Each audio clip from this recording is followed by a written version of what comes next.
Bismillahirrahmanirrahim. Assalamualaikum warahmatullahi wabarakatuh. Innal hamdalillah nahmaduhu wa nasta'inuhu wa nastaghfiruh wa na'udzu billahi min syururi anfusina wa min sayyiati a'malina.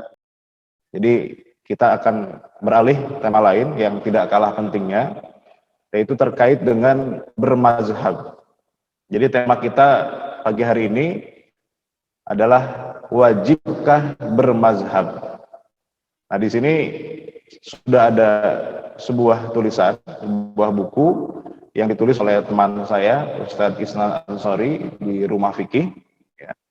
Beliau menulis sebuah tulisan, sebuah buku kecil, ya, judulnya Wajibkah Bermazhab. Jadi insya Allah ini menjadi tema kajian untuk pagi hari ini. Jadi biasanya kita pakai PowerPoint, nah karena ini sudah ada PDF-nya, jadi yang ditampilkan PDF-nya ya. Jadi mohon maaf kalau misalnya kekecilan, nanti tinggal bisa di zoom ya. Nanti insya Allah di share dan bisa di download. Tulis aja di Google wajibkah bermazhab Rumah Fikih Indonesia.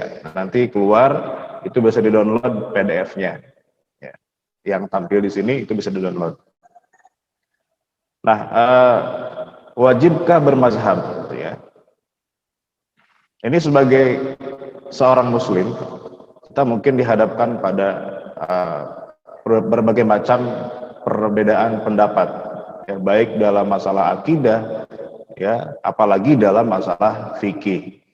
Pertanyaannya, kita sebagai seorang awam, bagaimana sikap kita? Ya? Apakah kita wajib bermazhab dengan satu mazhab tertentu secara konsisten, atau kita boleh pindah-pindah mazhab? Bahkan sementara kalangan di umat Islam ini ada sebagian kelompok yang bahkan punya pemahaman alla mazhabiyah atau faham anti mazhab. Jadi ada dua kelompok ekstrim dalam masalah mazhab ini. Pertama, ada kelompok yang punya pemahaman alla mazhabiyah tadi, yaitu faham anti mazhab. Karena dianggap mazhab itu kan pendapatnya ulama.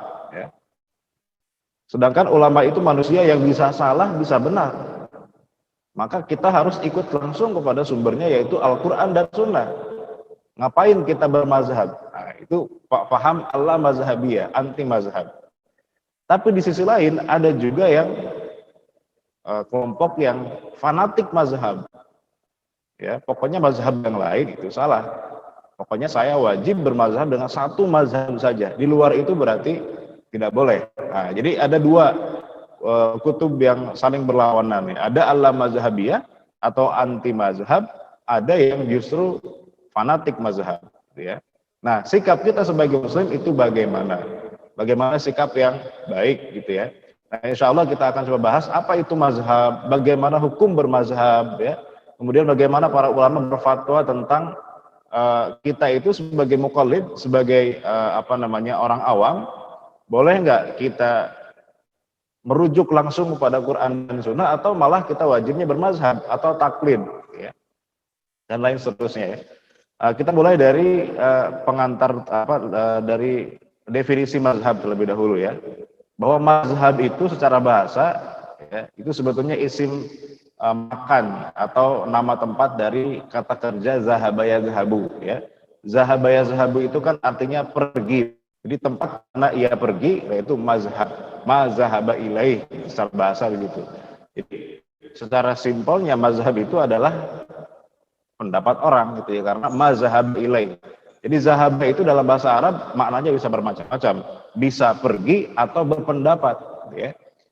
Zahaba ila suq, tapi ada zahaba dengan makna lain. Zahaba al-Imam Asy-Syafi'i, gitu ya. Imam Asy-Syafi'i bukan pergi di sini, tapi berpendapat. Nah, jadi zahaba itu kadang-kadang bermakna pergi, kadang-kadang bermakna berpendapat. Berarti mazhab adalah pendapat yang dianut oleh seorang ulama. Itu secara bahasa mazhab itu ya tempat pergi, ya, atau pendapat yang dianut oleh seorang ulama. Nah, kemudian mazhab itu posisinya di mana? Nah, ini penting, Pak. Kita harus memposisikan mazhab itu dalam agama Islam Apakah sama dengan sekte ya dalam agama Kristen misalnya, kan di Nasrani juga ada sekte-sektenya. Nah, apakah mazhab itu juga termasuk sekte-sekte dalam agama lain? Kita harus mazhab itu tidak sama dengan sekte ya. Jadi dalam agama itu bisa kita bagi menjadi dua. Ada masalah yang sifatnya usul atau akidah, ada masalah agama yang sifatnya furu atau disebut dengan fikih. Ya. Nah, dari sisi dalilnya, dalil itu juga ada dua. Ada dalil yang absolut atau qat'i yang tidak mungkin punya penafsiran bercabang, ya, tidak mungkin ditafsirkan dengan makna lain. Ada dalil yang zonni, artinya dalil yang relatif, yang nisbi, yang masih multi tafsir. Ya. Nah, dari kedua hal ini, maka kemudian menimbulkan adanya khilafiyah, menimbulkan adanya perbedaan pendapat. Dari masalah akidah, masalah agama yang sifatnya fikih, kemudian berdasarkan ada dalil yang qat'i, ada dalil yang zonni, maka nanti disimpulkan bahwa dari keempat ini ulama akhirnya kemudian melahirkan berbagai macam khilafiyah, perbedaan pendapat yang diklasifikasikan menjadi 4 hal. Pertama, ada usul qat'i, ya. Artinya masalah akidah, masalah keyakinan, ya, masalah fundamental dalam agama yang berdasarkan dalil yang absolut, berdasarkan dalil yang tidak mungkin multitafsir. Ulama sepakat. Maka kalau ada perbedaan pendapat dalam masalah ini, ya, maka ini menghasilkan dua, imam muslim atau kafir, ya. Kalau benar dia muslim, kalau salah dia kafir. Atau perkara akidah yang berdasarkan dalil yang absolut atau qat'i tadi, Pak. Nah, itu menghasilkan perbedaan keyakinan atau agama. Ada agama Islam, ada agama Kristen. Nah, yang kedua ada usul zonni. Nah, usul zonni itu artinya perkara akidah, ya, tapi berdasarkan dalil yang masih multitafsir. Jadi ada juga akidah itu yang dalilnya itu masih multitafsir, masih beda pendapat para ulama. Tapi, nah, beda pendapat ini dalam masalah akidah, karena ini masalah akidah, tidak sampai menjadi kafir. Walaupun kadang-kadang ada sebagian kelompok yang dia sesat sampai kepada taraf kekafiran, ya. Nah, inilah yang mirip dengan sekte dalam agama lain, Pak, yaitu perbedaan dalam masalah akidah, walaupun dalilnya ini masih relatif. Contohnya apa? Contohnya misalnya perbedaan antara Ahlus Sunnah dengan Mu'tazilah, perbedaan antara Ahlus Sunnah dengan Syiah, ya, Ahlus Sunnah dengan Qadariyah, Jahmiyah, ya. Mereka itu masih musuh sebetulnya, Mu'tazilah, kemudian sebagian Syiah, ya. Syiah itu kan nanti banyak sektenya juga. Ada Syiah yang sampai taraf kafir, ada Syiah yang masih dikategorikan sebagai Muslim, gitu ya. Ada Qadariyah, Jahmiyah dan seterusnya yang ada sampai sekarang masih tersisa, ada yang sudah punah juga, ya. Nah, itu mereka itu sesat, iya, tapi tidak sampai taraf kekafiran sebagiannya, ya. Nah, itu menghasilkan namanya firqah. Nah, kemudian yang ketiga ada masalah furu. Masalah furu ini artinya adalah masalah yang sifatnya cabang, seperti masalah hukum, sebutnya fikih, ya. Tapi dalilnya qat'i. Dalilnya jelas, tegas, absolut, tidak mungkin multitafsir. Nah, kalau ada orang berbeda dalam masalah ini, pilihannya cuma dua. Imma dia muslim atau dia zindik. Contoh apa? Misalnya masalah kewajiban sholat 5 waktu. Ya. Orang meyakini kewajiban sholat 5 waktu, muslim. Orang mengingkari kewajiban sholat 5 waktu, zindik, Pak, dia. Zindik itu ya kafir. Ya. Dia keluar dari agama Islam. Bagaimana kalau dia tidak sholat tapi tidak meyakini, tapi masih meyakini kewajiban? Nah, berarti dia fasik. Masih muslim tapi hukumnya fasik. Orang fasik itu dia tidak boleh jadi syahid, tidak boleh jadi saksi, Pak. Jadi kalau kita ngadain pernikahan, ya, ada saksi kan syaratnya. Itu tidak boleh, orang fasik tidak sah jadi saksi. Orang yang tidak orang yang nggak sholat, nah itu nggak sah jadi saksi nikah gitu ya, karena dia orang fasik. Nah, ini furu qat'i, ya, masalah agama furu, tapi dalilnya qat'i. Atau misalnya contohnya yang lain, haramnya zina. Kan kemarin ada tuh ya, dulu rame orang bikin disertasi tentang hubungan badan di luar nikah itu bisa dibolehkan dengan dikiaskan kepada budak zaman dulu katanya. Nah ini berarti menghalalkan zina. Nah menghalalkan zina itu berarti menghalalkan sesuatu yang hukumnya sudah qot'i, Pak. Ini masalah furu, tapi dalilnya sudah qot'i. Maka orang seperti ini dicap sebagai zindik. Ya, zindik itu ya satu jenis dari orang kafir juga sama. Yang keempat, ini baru Pak. Yang keempat ini yang kita bicarakan sekarang, yaitu furu masalah fikih, tapi dalilnya zanni. Tapi dalilnya itu masih relatif, masih multi tafsir dan tidak absolut. Ya. Nah masalah furu ini kalau terjadi perbedaan maka hanya menghasilkan perbedaan mazhab. Ya. Semuanya benar, ya. Semuanya muslim, tidak ada yang kafir. Ya. Jadi beda Pak antara mazhab dengan sekte dalam aliran agama lain. Ya. Kalau sekte itu lebih mirip dengan firqah yang kedua. Itu perbedaan dalam masalah fundamental, tapi walaupun dalilnya memang agak relatif, gitu ya. Tapi kalau perbedaan masalah furu yang memang dalilnya pun masih terbuka untuk penafsiran, nah itu namanya perbedaan mazhab. Ya pilihannya antara rojih dan marjuh. Rojih itu artinya pendapat yang kuat, marjuh itu pendapat yang lemah. Cuma kuat atau lemah itu juga relatif, Pak. Misalnya begini, menurut mazhab Syafi'i, kunut subuh itu adalah sunnah. Dan itu yang pendapat menurut siapa? Menurut Imam Syafi'i. Tapi menurut Imam Abu Hanifah, yang paling kuat dia pendapat bahwa kunut subuh itu bid'ah. Jadi rojih dan tidak rojih itu kuat atau tidak kuat juga itu relatif juga. Gitu ya. Nah jadi masalah mazhab ini sebetulnya bukan masalah yang perpecahan yang kemudian kalau beda itu yang satu muslim, yang satu sesat, yang satu muslim, yang satu kafir. Enggak.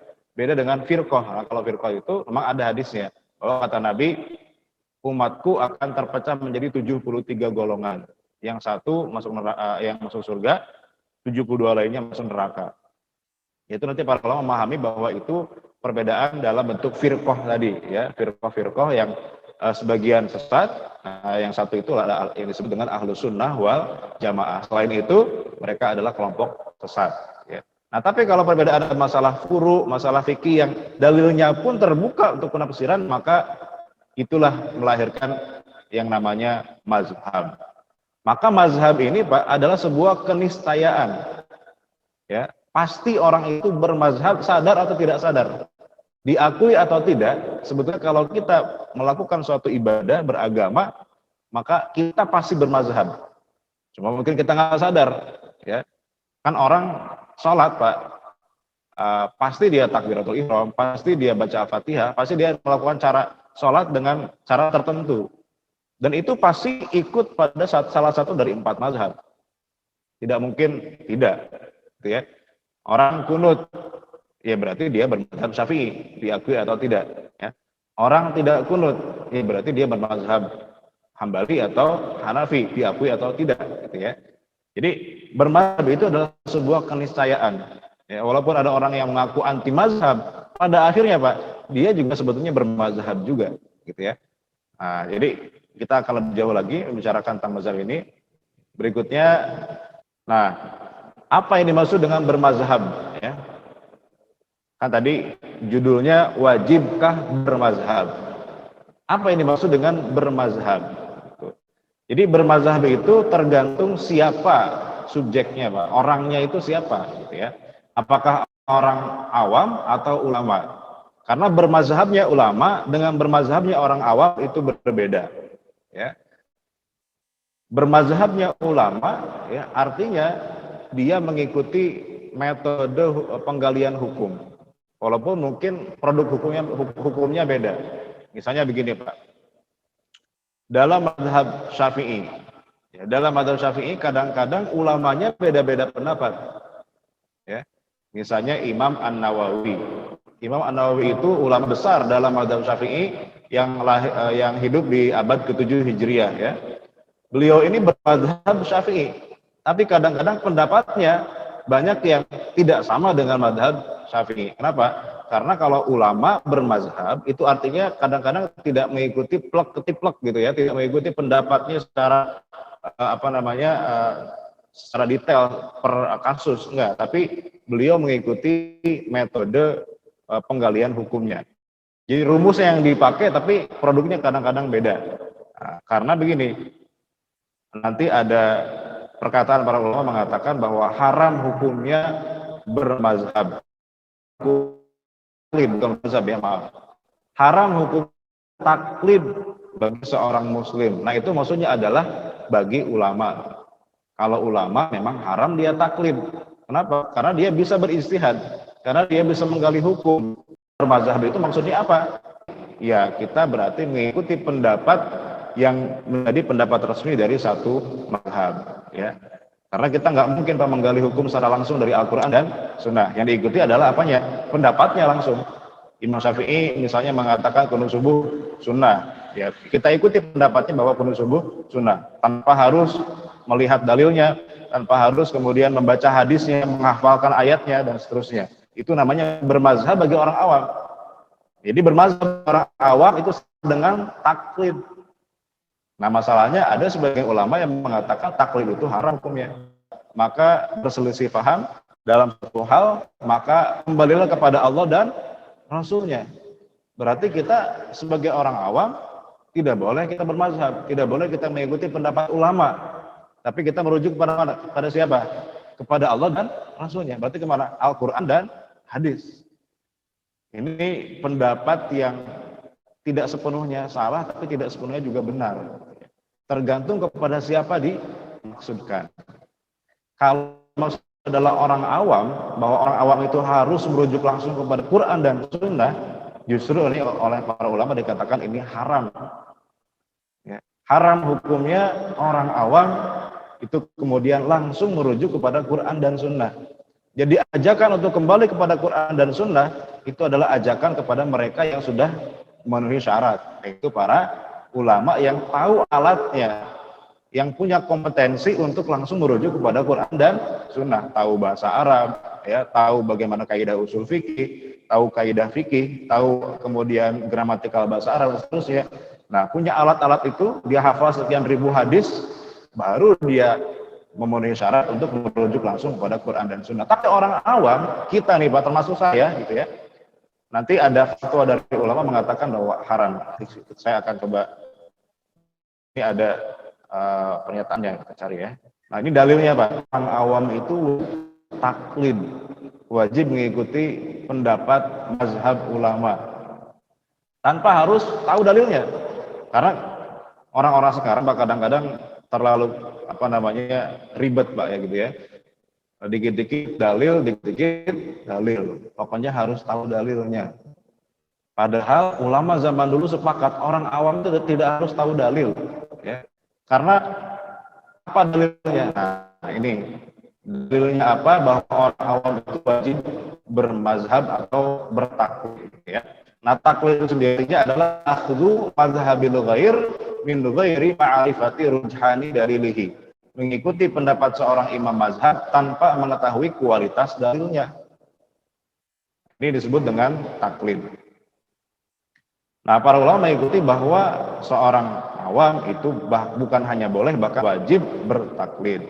Apa dalilnya? Pertama, ayat Al-Quran surat An-Nahl ayat 43. Fas'alu ahla dzikri in kuntum la ta'lamun.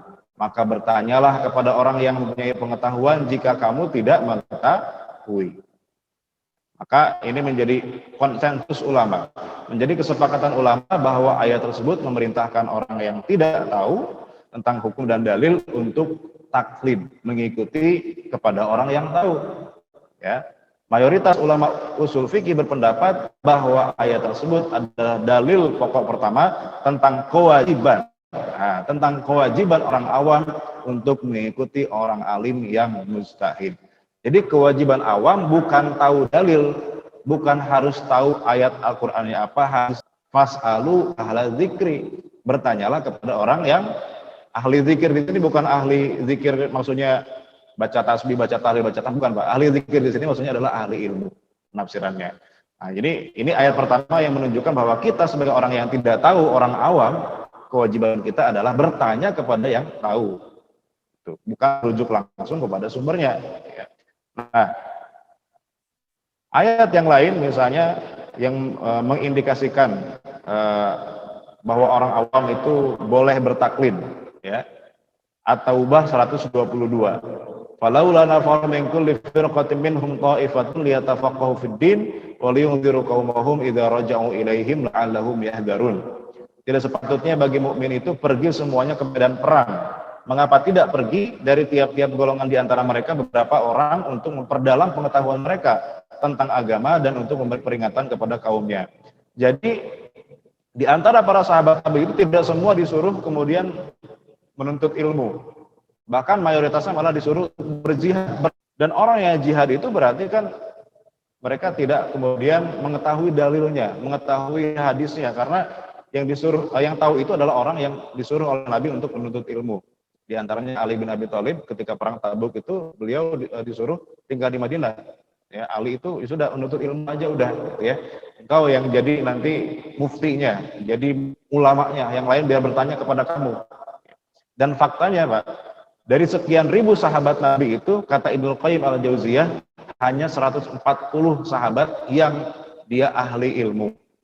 Artinya Pak, di antara ribuan sahabat yang jadi ulamanya cuma 140. Yang lain apa? Yang lain itu ya taklid kepada 140 sahabat itu yang jadi ulamanya. Tidak semua diwajibkan untuk kemudian tahu dalil, tidak semua diwajibkan untuk hafal hadis, tidak semua diwajibkan untuk menuntut ilmu. Yang sisanya itu Nabi hanya suruh bertanyalah kepada sahabat yang ahli ilmu. Makanya sahabat itu ada yang terpilih oleh Nabi untuk kemudian diutus ke negeri-negeri, ke Yaman, ke Syam, ke Mesir, ya, untuk menyebarkan agama Islam, untuk mengajarkan sahabat-sahabat yang lain agama Islam. Itulah yang disebut dengan ulamanya. Yang lain ya tinggal taklid aja. Yang lain ya tinggal ikut aja kepada sahabat yang 140 itu.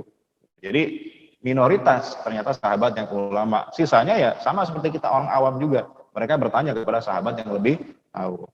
Gitu ya. Nah, dalil yang kedua itu dalil ijma, kesepakatan para ulama, ya, berdasarkan fakta sejarah bahwa para sahabat Rasulullah SAW berbeda-beda dalam taraf tingkatan keilmuannya dan tidak semuanya ahli fatwa atau mujtahid. Gitu. Nah, tadi saya katakan Ibnu Qayyim al-Jauziyah mengatakan dari sekian ribu sahabat yang ditinggal wafat oleh Rasulullah SAW, yang dikategorikan sebagai mufti atau pemberi fatwa tidak lebih dari 140 orang. Ya. Jadi yang tahu dalil di antara sekian ribu sahabat itu cuma 140 orang. Apakah sisanya itu semuanya berdosa karena tidak tahu dalil? Ya enggak. Karena sisanya itu tugasnya adalah bertanya tinggal gitu ya kepada ulama yang 140 itu dan sahabat. Ya. Nah, kemudian Imam Hujjatul Islam Al-Ghazali dalam Al-Mustasfa min ilmil usul dalam bab taklid beliau mengatakan begini, Pak. Aku mengambil dalil atas hal tersebut dengan dua jalan, salah satunya adalah ijma sahabat, dan hal itu sudah maklum secara pasti serta mutawatir dari ulama yang awam dari mereka. Jadi sahabat Nabi itu tidak semuanya disuruh untuk kemudian belajar agama semua, enggak. Ya, cuma sebagian aja. Yang lain disuruh tinggal tanya aja kepada sahabat yang tahu. Ya. Al-Amidi juga mengatakan dalam Al-Ihkam fi Ushulul Ahkam, adapun dalil ijma'nya orang awam di masa sahabat dan tabi'in sebelum munculnya orang-orang menyelisihi selalu minta fatwa kepada para mujtahid dan mengikutinya dalam kaitan hukum-hukum syariat. Ulama yang mujtahid tersebut bergegas menjawab hukum tanpa menyebutkan dalilnya. Jadi kebiasaan para sahabat dulu, ya, itu ketika berfatwa tidak ada yang minta dalil, itu nggak ada, Pak, kayak orang zaman sekarang, gitu ya. Dikit-dikit dalil, dikit-dikit dalil. Sahabat zaman dulu meskipun mereka generasi mulia, generasi terbaik, ya, ketika bertanya tidak harus kemudian seorang ulamanya itu memberitahu dalilnya, ya. Ulama yang mujtahid tersebut bergegas menjawab hukum tanpa menyebutkan dalilnya, dan faktanya sahabat tidak ingkar dan tidak melarang. Hal itu menjadi ijma akan bolehnya orang awam mengikuti mujtahid secara mutlakatnya, tidak harus tahu dalilnya, tahu landasannya. Yang penting ketika dia mujtahid, ketika dia ulama, ya sudah kita ikuti pendapatnya, gitu ya. Kemudian dalil dari sunnah Nabi, ya. Rasulullah SAW mengisyaratkan akan wajibnya seseorang yang tidak berilmu untuk bertanya kepada yang berilmu, ya. Hal ini menunjukkan bahwa taklidnya orang yang tidak tahu kepada yang tahu telah dilegitimasi oleh sunnah. Ya. Apa hadisnya? Misalnya riwayat dari Jabir bin Abdullah. Nabi ada kasus di mana orang itu uh, yang kisah tentang orang yang luka kepalanya, Pak. Kepalanya terbelah entah karena mungkin tertimpa batu atau apa, luka kepalanya. Tapi dia dalam keadaan junub, belum mandi junub, padahal kepalanya luka. Dia bertanya kepada sahabat yang lain, bolehkah saya ganti mandinya dengan tayamum? Kata sahabat itu nggak boleh, tetap harus mandi. Akhirnya mau nggak mau dia mandi. Habis mandi ternyata dia meninggal. Ya karena akibat luka itu, Pak. Kena air mungkin jadi kenapa akhirnya meninggal. Nabi kemudian memarahi, ya, menegur orang-orang yang fatwa tanpa ilmu itu. Ya. Kemudian dia mengatakan, qatalahullahu ala sa'alu idza lam ya'lamu fa inna ma syifa'ul ayyi as-su'al, ya. Nah, tidakkah mereka bertanya apabila mereka tidak mengetahui, karena obat dari kebodohan adalah bertanya. Jadi disuruh untuk bertanya kepada yang lebih berilmu, ya. Jadi bukan disuruh untuk langsung merujuk kepada Quran dan Sunnah, tapi disuruh bertanya kepada orang yang lebih tahu. Orang awam itu kewajibannya bertanya. Tanya udah itu. Nabi hanya mengatakan, tidakkah mereka bertanya apabila mereka tidak mengetahui? Karena obat dari kebodohan adalah bertanya. Nah, dari sisi dalil akalnya, orang yang bukan ahli ijtihad, ya, ini para ulama mengatakan, apabila masalah maka hanya dua. Pertama, dia harus berpikir beristihad sendiri mencari dalil yang tepat, ya, yang bisa menjawab pertanyaannya. Atau yang kedua, tinggal taklid. Nah, kalau dia memilih untuk beristihad, artinya dia harus menggali langsung Al-Quran, mencari sekian ribu hadis yang ada. Kalau saya tadi lupa lupa sujudnya cuma sekali misalnya, itu kira-kira sholatnya batal atau enggak, ya, sholatnya sah atau enggak. Akhirnya punya dua pilihan. Untuk pertama, dia cari hadis-hadisnya dari sekian ribu hadis yang ada, dari sekian ayat yang ada. Atau pilihan kedua, dia tinggal udah bertanya aja kepada kira-kira pilihnya yang mana, Pak? Kalau kita misalnya pilih yang pertama, langsung merujuk pada Quran dan Sunnah, Pak, dia nggak bakalan sholat akhirnya, Pak. Karena susah, Pak. Jangan orang awam, seorang ulama pun kadang-kadang dari situ jadi berbeda pendapat. Karena memang itu adalah perkara yang susah, ya. Masa semua harus nyantri, masa harus belajar agama di pesantren, Pak? Lalu siapa yang mau jadi dokter, siapa yang mau jadi pengusaha, siapa yang mau jadi polisi dan seterusnya? Kalau semua wajib tahu ilmu agama, kalau semua wajib, maksudnya tahu bagaimana cara menggali hukum dari Al-Quran dan Sunnah. Makanya diwakili oleh para ulama. Nah, kita tinggal orang yang awam, tinggal kemudian bertanya kepada ulama tersebut tanpa harus kemudian mengetahui dalilnya. Ini yang kemudian dipahami oleh para ulama. Mayoritas ulama, seorang awam itu kewajibannya hanya bertanya kepada orang ahli ilmu dan tidak harus mengetahui semua hukum atau dalilnya, ya. Nah, Ibnu Taimiyah, ya, Ibnu Taimiyah Al-Harrani, ya, itu mengatakan dalam kitabnya Majmu' Fatawa, ya, faqad nassa fi ghairi mawdi' annahu la yajuzu lil alim al-qadir 'ala al-istidlal. Memang ada, Pak, perkataan para ulama, jangan mengikuti aku. Kalau hadis sahih, ikutlah hadis sahih. Jangan ikuti pendapat aku. Dan Ibnu Taimiyah juga mengatakan hal yang sama, ya. La yajuzu lil alim al-qadir 'ala al-istidlal ayyuqallidahum. Tapi ternyata itu maksudnya adalah buat orang yang alim, buat ulama. Maksud Imam Syafi'i mengatakan jangan ikuti aku, ikutilah hadis, ikutilah ayat Al-Quran. Itu ditujukan kepada murid-muridnya yang ulama-ulama juga. Karena murid-muridnya itu mereka tahu bagaimana cara menggali hukum. Bukan kepada orang awam, bukan kepada kita. Kita tahu bagaimana cara menggali hukum. Nah, jadi jumhur atau mayoritas ulama mengatakan seorang awam itu tidak bermazhab. Artinya dia tidak harus bermazhab dengan satu mazhab. Al-ami la yatamazhab bal inna mazhabahu wa mazhabu muftihi. Orang awam tidaklah bermazhab atau menisbatkan dirinya kepada mazhab tertentu, akan tetapi mazhabnya adalah mazhab muftinya atau orang-orang yang ia jadikan sebagai tempat bertanya. Hanya saja secara umum sepakat bahwa jika perpindahan itu adalah kepada hawa nafsu, maka ini tidak boleh. Jadi begini, selama kita pindah mazhab bukan karena tatabu khos, kita pindah mazhab bukan karena ingin mencari yang mudah-mudah, Pak. Jadi pada dasarnya itu dibolehkan. Para ulama hampir sepakat itu dibolehkan, seperti Imam Abu Ya'la Al-Hambali, Imam Syafi'i, Ibnu Taimiyah itu rata-rata membolehkan kita untuk pindah mazhab, karena semua mazhab yang ada itu adalah mazhab yang diakui yang kebenarannya. Dalam bab misalnya jual beli, mazhab Syafi'i itu agak ketat.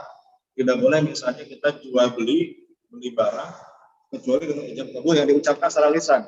Ya, mobil tuh, ya, saya beli beras ini seharga sekian dibayar tunai, saya terima ya pembayaran. Itu harus begitu dalam mazhab Syafi'i, harus diucapkan ijab kabulnya seperti akad nikah. Kalau enggak jual belinya enggak sah. Nah, sekarang kita sulit menerapkan pendapat yang Syafi'i itu, Pak. Makanya untungnya ada pendapat mazhab yang lain. Ya, itu menjadi alternatif pilihan bahwa kita tidak wajib mengikuti satu mazhab tertentu. Ketika misalnya dalam kondisi yang tidak memungkinkan, ada pendapat yang lain yang boleh kita ambil. Ya, misalnya dalam masalah jual beli emas secara online, sekarang lagi ngetren, Pak, jual beli emas secara online, ya. Itu memang ulama beda pendapat. Ada yang mengatakan itu tidak boleh karena riba, emas itu tidak boleh dicicil. Tapi ada juga ulama yang mengatakan emas itu bukan benda ribawi yang boleh dicicil, ya, boleh dibeli secara online. Nah, ini berarti keluasan, Pak. Kita boleh mengambil pendapat yang satu dan boleh mengambil pendapat yang lain. Karena itu semua pendapat yang diakui, ya. Jadi mazhab itu ya ibaratnya apa namanya cabang-cabang ilmu bela diri, Pak, ya.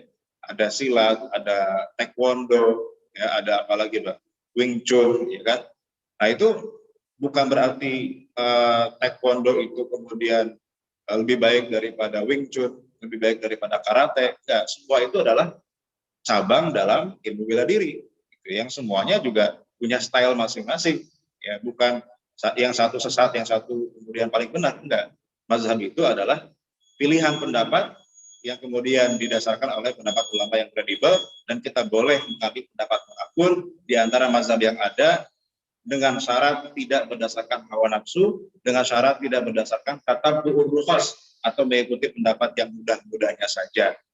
Tapi kita harus meyakini bahwa pendapat mazhab yang kita ambil itu pendapat yang memang paling relevan, yang paling kita misalnya tenang hati kita, atau paling ini pendapat yang paling kuat menurut kita, itu boleh, ya.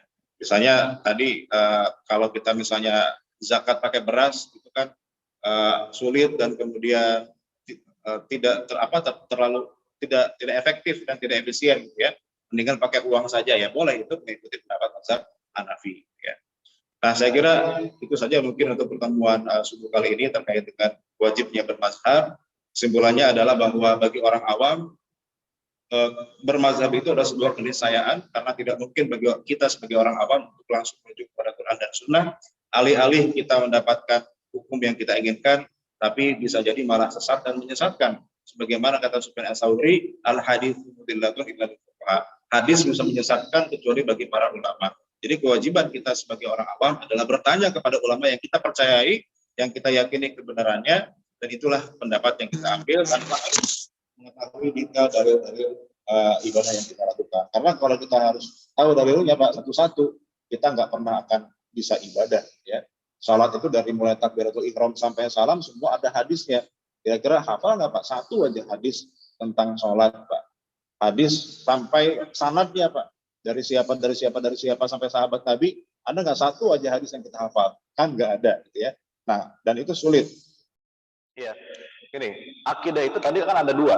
Ada akidah yang sifatnya berasal dari dalil yang jelas, yang qat'i, yang absolut, dan itu tidak boleh beda pendapat.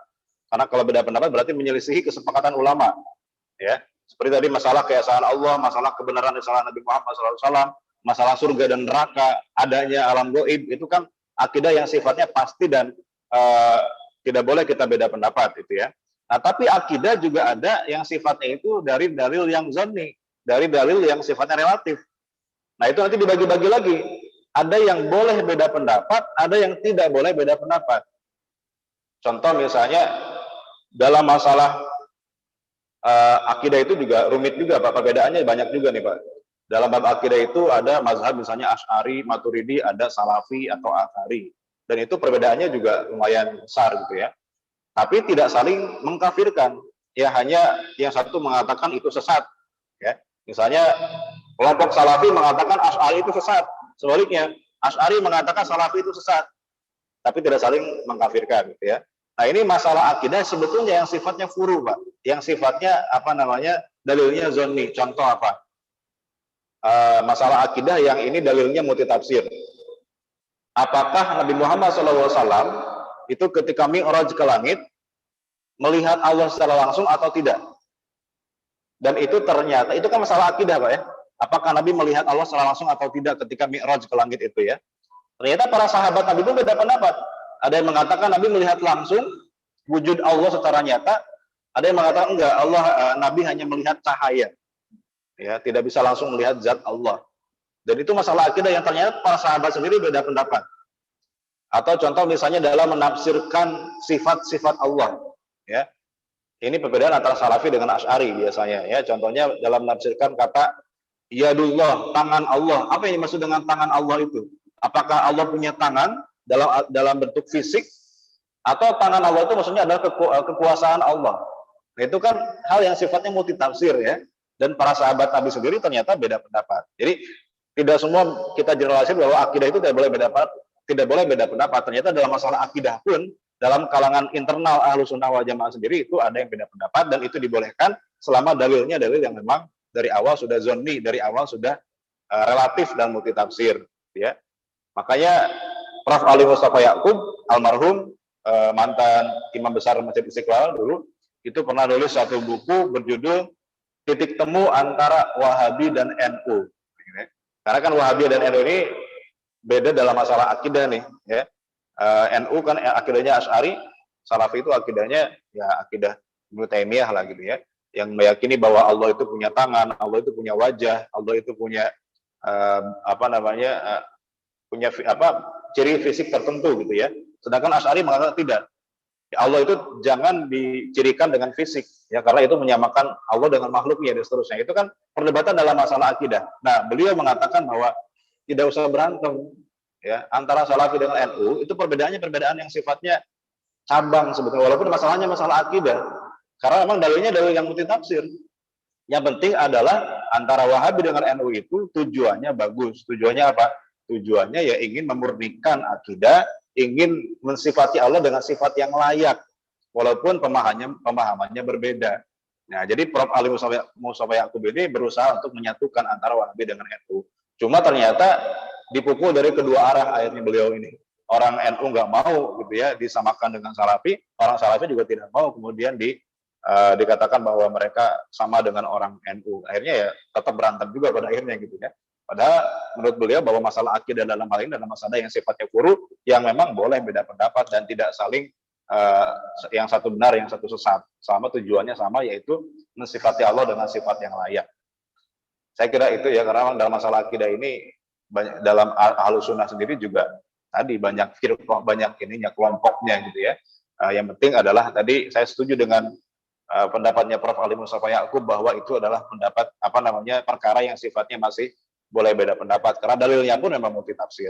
Yang penting kita bersatu, tidak usah saling mengkafirkan, saling menyalahkan, bahkan saling membubarkan pengajian, ya, gara-gara beda dalam masalah sifat Allah seperti itu, karena itu juga masalah yang sifatnya dhonni.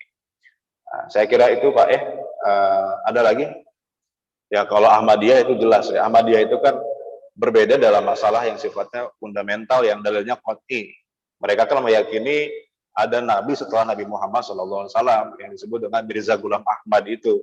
Nah, itu kan berarti menyelisihi dalam masalah yang sifatnya qat'i, ya, masalah akidah yang sifatnya qat'i, dalilnya tidak multitafsir, dalilnya sudah absolut itu, ya, bahwa nabi terakhir adalah Nabi Muhammad SAW. Sedangkan kelompok Ahmadiyah itu meyakini ada nabi setelah Nabi Muhammad, yaitu Mirza Ghulam Ahmad. Itu jelas menyelisihi.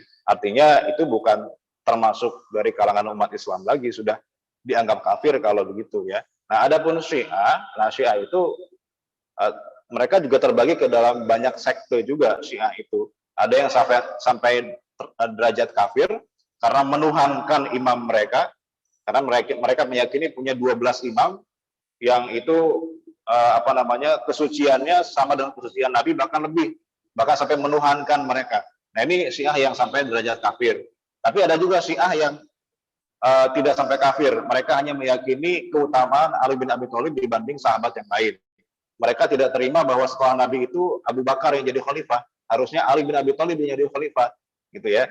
Mereka meyakini bahwa Abu Bakar, Umar, Utsman itu tidak lebih baik daripada Ali bin Abi Thalib. Nah, itu tidak sampai kafir, ya. Mereka hanya meyakini keutamaan Ali dibanding sahabat yang lain, gitu ya. Jadi Syiah itu memang ada macam-macamnya. Gitu. Tapi kalau Ahmadiyah, karena dia sudah menyelisih hal fundamental, maka MUI sudah melakukan fatwanya bahwa itu tidak termasuk dari bagian umat Islam. Ya, ya. Masalahnya sebagian kelompok zaman sekarang itu terlalu memperluas wilayah bid'ah. Kalau zaman dulu, zaman ulama salaf ya, orang disebut ahli bid'ah itu orang yang sesat dalam masalah akidah. Seperti orang Syiah, orang Mu'tazilah itu mereka ahli bid'ah tuh. Karena keyakinannya sesat, tidak sesuai dengan keyakinan para sahabat dan Nabi Muhammad SAW. Ya. Tapi kalau dalam masalah fikih, itu tidak ada ulama mengatakan kamu ahli bid'ah karena beda pendapat. Nggak ada zaman dulu, Pak. Meskipun misalnya Imam Abu Hanifah mengatakan kunut subuh hukumnya bid'ah, tapi tidak menganggap orang yang kunut itu ahli bid'ah. Nggak mungkin, Pak. Karena Imam Abu Hanifah menghormati imam yang lain yang menganggap kunut subuh itu hukumnya sunnah. Gitu. Jadi masalah bid'ah zaman dulu hanya terbatas dalam masalah akidah yang dinilai sesat. Nah sekarang diperluas, Pak. Pokoknya beda dengan saya itu ahli bid'ah. Walaupun dalam masalah fikih itu sangat-sangat berbahaya seperti itu ya. Makanya bid'ah itu harus didefinisikan ulang. Apa itu bid'ah? Ya. Tidak, apakah semua yang tidak dilaksanakan Nabi itu adalah bid'ah? Nah ini juga kaidah yang keliru juga, Pak. Ya. Menganggap bahwa semua yang tidak dilakukan Nabi itu adalah bid'ah. Padahal dalam kaidah usul fikih bahwa yang dilarang itu bukan yang ditinggalkan Nabi, bukan. Tapi yang dilarang oleh Nabi secara langsung. Nabi mengatakan tidak boleh, itu yang haram. Tapi kalau Nabi tidak melakukan, tidak mesti haram. Ada yang Nabi sengaja tidak melakukan karena alasan tertentu, bukan karena haram. Misalnya Nabi tidak memakan biawak, kadal gurun ya, kadrun. Ya. Itu Nabi tidak makan. Ya. Kenapa? Bukan karena kadal gurun itu haram, ya karena Nabi tidak suka. Gitu ya. Jadi ada kadang-kadang Nabi itu meninggalkan bukan karena haram.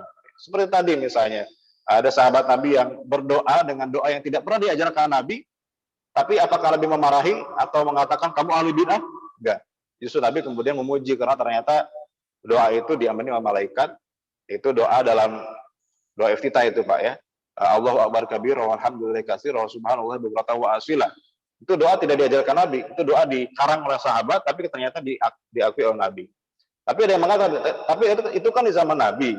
Ada yang melegitimasi itu Nabi sendiri. Nah setelah Nabi wafat, masa kita boleh mengarang dan tidak ada Nabi kan gitu kan yang mensahihkan gitu ya. Nah memang betul, cuma tidak semuanya kemudian jadi haram. Contoh dalam berdoa itu kan tidak kemudian wajib sesuai dengan apa yang Nabi ajarkan. Jadi intinya adalah bahwa bid'ah itu harus kita tempatkan di posisi yang tepat. Jangan kemudian terlalu memperluas bahwa semua yang dilakukan Nabi itu kemudian tidak dilakukan Nabi itu haram. Itu kaidah yang keliru. Tidak ada satu ulama usul fikih pun yang mengatakan bahwa kalau Nabi tidak melakukan berarti haram, itu tidak ada. Itu kaidah baru zaman sekarang gitu ya. Tidak ada. Yang haram itu yang jelas Nabi katakan haram ya. Ini dilarang oleh Muhammad SAW, itu yang dilarang. Tapi yang Nabi tinggalkan tidak dilakukan belum tentu itu haram. Ya, itu Pak ya terkait dengan bid'ah. Mungkin butuh satu pertemuan khusus terkait dengan bid'ah karena bid'ah itu panjang pembahasannya ya. Karena nanti ulama juga beda pendapat dalam mendefinisikan bid'ah itu apa. Jadi saya kira itu untuk pertemuan kita subuh hari ini. Mudah-mudahan ada manfaat yang bisa kita ambil. Kita tutup dengan doa kafaratul majlis. Subhanakallahumma wa bihamdika asyhadu an la ilaha illa anta astaghfiruka wa atubu ilaik. Aqulu lakum wassalamu alaikum warahmatullahi wabarakatuh.